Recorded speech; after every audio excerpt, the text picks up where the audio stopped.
The FCC's net neutrality ruling is good news for Web3 startups. The principle of an open internet underpinned the growth of the early web and is just as necessary now. If only the second could back innovation in a similar way, says Sarah Aberg, General Counsel at Nova Labs, the company behind Helium Mobile. Last month's FCC vote to restore net neutrality rules is a welcome example of forward-looking, innovation-friendly regulation. Rules aimed at ensuring an open internet are a model for the kind of regulation that champions innovation in the digital era and exemplifies core American values. Other regulators would do well to take note. Opponents of net neutrality like to argue that rules guaranteeing equal access aren't necessary. Go back and watch John Oliver's reports for an excellent refresher. They claim the old rules were perfectly suited for oversight of the modern internet, even though those rules were written for old-school telephone service. Sarah Aberg is the General Counsel at Nova Labs, a pioneer in decentralized wireless networks and the creators of Helium Mobile. While some regulators seem stuck in the 1930 seconds and 40 seconds sound familiar, the FCC is showing that it understands that 21st century technologies require 21st century regulations. The FCC's net neutrality rule encourages innovation opportunities here in the U.S.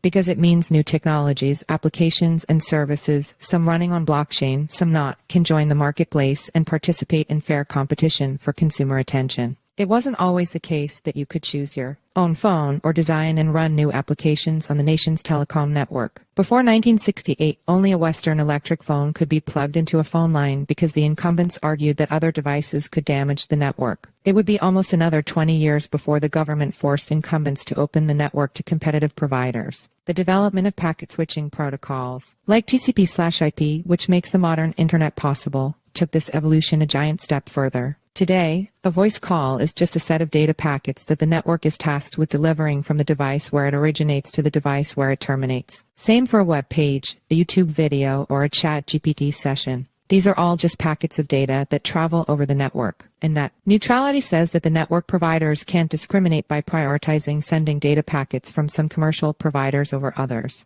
This principle has made possible a long list of homegrown internet applications that live at the endpoints and run on the network. Many, like YouTube and Netflix, or Zoom and FaceTime, are core components of American and global social and work life. Without net neutrality regulations, network providers could have stopped Zoom or FaceTime from ever coming into being, favor their own services over any potential new entrants, and pick and choose who they compete with, if you can even call that competition. Fair regulations create a sandbox for creative ideas to flourish and test themselves in the market. Blockchain-based solutions are ripe for creative innovation designed on the modern internet and with the potential to change much more than modern finance. But we need fair, clear, and smart regulations to do so in the U.S. That's what net neutrality does for innovators seeking to operate on the network. Think about generative AI or the blockchain-enabled affordable phone service offered by my company, Helium Mobile. Capabilities like these are the champions and consequence of the original intent of the Internet and net neutrality principles. Open access to the network is critical for their development and healthy competition. Net neutrality guardrails protect new competitors like Helium Mobile from unfair network practices. Helium's decentralized system of internet-connected hotspots creates a new dynamic network for wireless connectivity that challenges conventional wisdom about how phone networks are built and owned.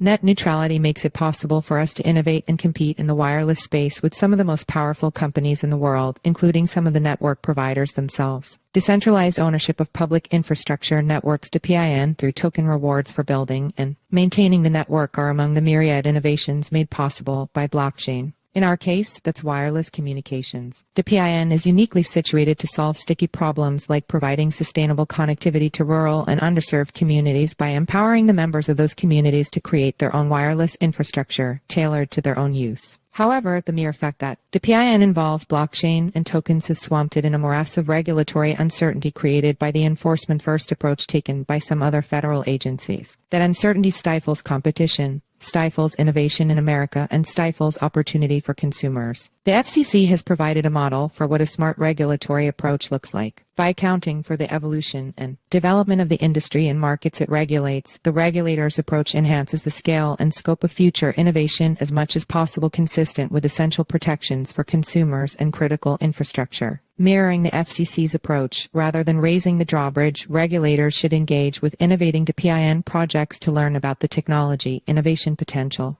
and emerging capabilities that can usher infrastructure into the digital era and change the way consumers interact with and own that infrastructure. We can simultaneously protect consumers from undue harm and make possible the kinds of innovations that will give consumers choice in the market. That philosophy is one that will benefit U.S. consumers, society, and the economy in the next phase of the digital era.